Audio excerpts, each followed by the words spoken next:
इस वीडियो में हम एरियाज रिलेटेड टू सर्कल्स का इंट्रोडक्शन और जो बेसिक फार्मूलाज जो इस पूरे चैप्टर में यूज़ होने वाला है उसके बारे में समझेंगे। तो शुरू करते हैं एरिया ऑफ सर्कल से। एरिया ऑफ अ सर्कल हम सबको मालूम है, हमने प्रीवियस स्टैंडर्ड में सीख रखा है। एरिया ऑफ अ सर्कल क्या होता है? पाई आर स्क्वायर। ठीक है।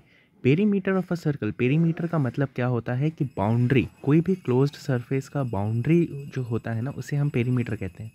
बट अगर वो क्लोज्ड सरफेस एक सर्कल हो तो हम उसे कहते हैं सर्कमफ्रेंस। ठीक है। इसका फॉर्मूला हमें मालूम है, क्या होता है?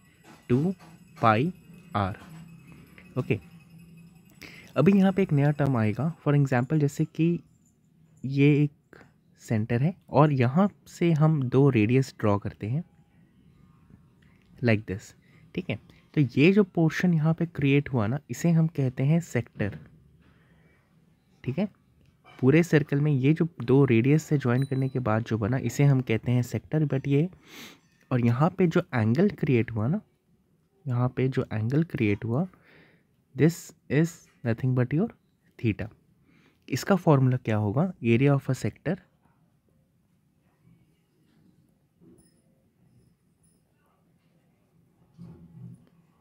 Theta divided by 360 degree multiplied by pi r square.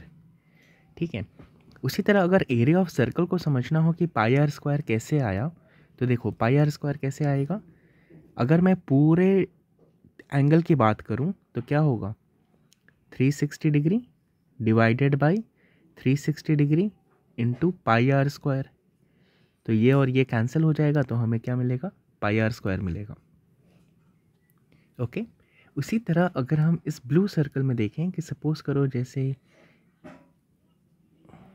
ये हमारे यहाँ पे सेंटर है, जहाँ से मैंने दो रेडियस ड्रॉ किया, तो ये जो आर्क नज़र आ रहा है, ये वाला नीचे जो बन रहा है ना, इसे हम कहते हैं length of arc. Length of arc. ठीक है। तो इसका फॉर्मूला क्या होता है? देखो, लेंथ ऑफ आर्क क्या होगा? ये जो आर्क बना, ये भी तो एक एंगल बना रहा है यहाँ पे, थीटा, है ना? तो सेम फॉर्मूला होगा यहाँ पे भी, theta divided by 360 degree. But multiplication किसके साथ होगा इस बार? 2 पाई आर। 2 पाई आर क्या होता है? सर्कमफ्रेंस का फॉर्मूला होता है। क्लियर है?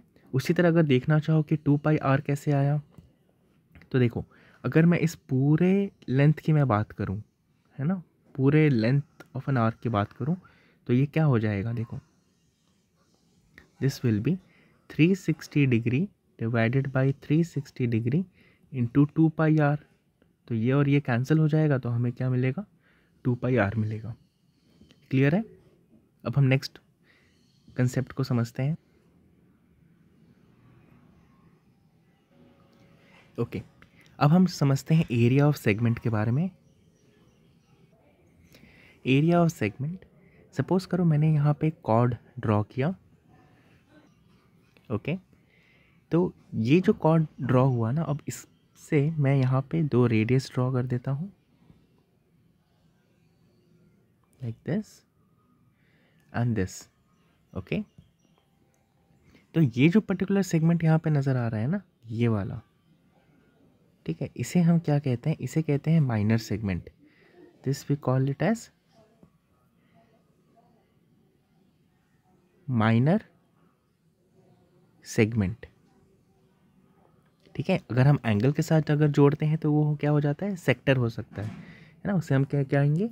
माइनर सेगमेंट, माइनर सेक्टर कहेंगे। जैसे कि इस वाले फिगर में अगर हम ध्यान दें, तो ये जो सेक्टर है ना, इसे हम कह सकते हैं माइनर सेक्टर। ठीक है। और ये जो बड़ा वाला जो सेक्टर बनेगा, इसे हम क्या कहेंगे? Major sector. ठीक है। सिमिलरली यहाँ पे अगर हम ध्यान दें, तो this is your minor segment. Minor segment का फॉर्मूला क्या होता है? एरिया ऑफ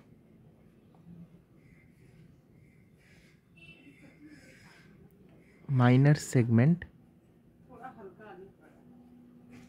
इक्वल्स टू क्या होगा? ध्यान से देखो, अगर यहाँ पे मैं थीटा रखूँ, तो एरिया ऑफ सेक्टर मतलब एरिया ऑफ सेक्टर कहने का ये पूरा कुछ कवर हो जाएगा एरिया ऑफ सेक्टर में से। उसमें से अगर मैं ये ट्रायंगल माइनस कर दूं तो मुझे माइनर सेगमेंट मिल जाएगा। So area of minor sector minus ये जो अंदर का ट्रायंगल नज़र आ रहा है, दिस ट्रायंगल है ना, ये जो ट्रायंगल बन रहा है इसको मैं माइनस करवा देता हूँ। सो एरिया ऑफ ट्रायंगल, तो मुझे क्या मिल जाएगा, मुझे माइनर सेगमेंट मिल जाएगा, एरिया ऑफ ट्रायंगल। ठीक है, तो ये इसका फॉर्मूला होगा। उसी तरह अगर मैं बात करूँ एरिया ऑफ मेजर सेगमेंट की, मेजर सेगमेंट क्या होता है, मेजर सेगमेंट मतलब ये पूरा। ठीक है, जैसे कि अगर ये सर्कल है ना, तो सर्कल का ये जो पार्ट होगा इसे हम कहेंगे माइनर सेक्टर, और ये पूरा जो ऊपर का पार्ट होगा ना उसे हम कहेंगे मेजर सेक्टर। ठीक है, इसमें यहाँ पे दिख रहा है कि ट्रायंगल भी इंक्लूडेड होगा, है ना, बट हमारे पास एक इजी वे है इसको कैलकुलेट करने का, that we are going to apply. हम क्या कर सकते हैं यहाँ पे, see area of a circle, है ना, पूरे सर्कल में से अगर हम माइनर सेगमेंट के एरिया को माइनस कर दें, एरिया ऑफ माइनर सेगमेंट,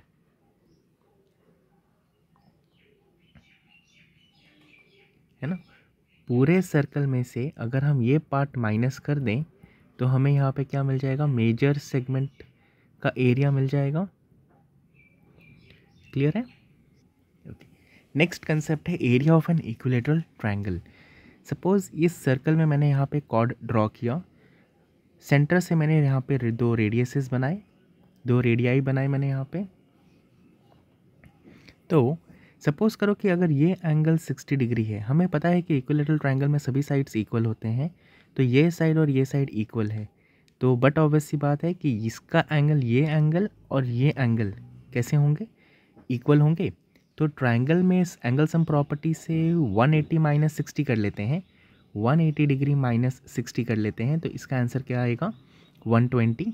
क्योंकि हमें पता है कि ये वाला एंगल और ये वाला एंगल जो है ना वो सेम होते हैं, तो डिवाइडेड बाई 2, तो ये दोनों एंगल कैसे हो जाएंगे, 60 डिग्री हो जाएंगे।